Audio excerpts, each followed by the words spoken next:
let's install the phone holder. We'll remove these two bolts from here.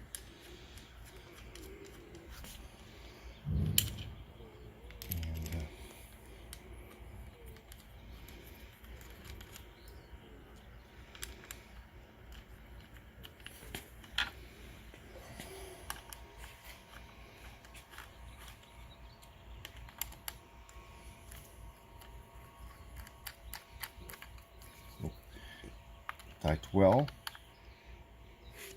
Okay, here's how it works. It swivels, so horizontal, vertical. If this is too loose with time, you can use a 10 millimeters Allen wrench.